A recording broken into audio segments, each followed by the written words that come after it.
एक बार एक राजा शिकार के उद्देश्य से अपने काफिले के साथ किसी जंगल से गुजर रहा था।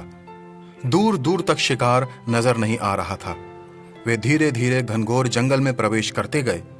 अभी कुछ ही दूर गए थे कि उन्हें कुछ डाकुओं के छिपने की जगह दिखाई दी। जैसे ही वे उसके पास पहुंचे कि पास के पेड़ पर बैठा तोता बोल पड़ा, पकड़ो पकड़ो, एक राजा आ रहा है। इसके पास बहुत सारा सामान है। लूटो लूटो, जल्दी आओ, इसे लूट लो। तोते की आवाज सुनकर सभी डाकू राजा की ओर दौड़ पड़े। डाकुओं को अपनी ओर आते देखकर राजा और उसके सैनिक दौड़कर भाग खड़े हुए। भागते भागते कोसों दूर निकल गए। सामने एक बड़ा सा पेड़ दिखाई दिया। कुछ देर सुस्ताने के लिए उस पेड़ के पास वे चले गए। जैसे ही पेड़ के पास वे पहुंचे कि उस पेड़ पर बैठा एक तोता बोल पड़ा, आओ राजन, हमारे साधु महात्मा की कुटी में आपका स्वागत है।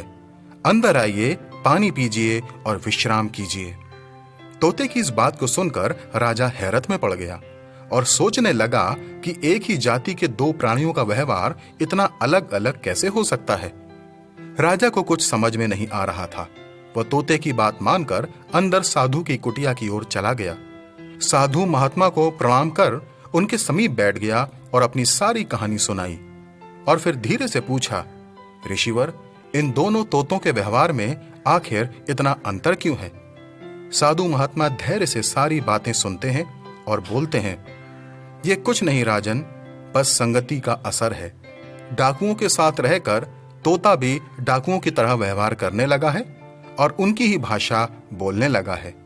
अर्थात जो जिस वातावरण में रहता है वह वैसा ही बन जाता है।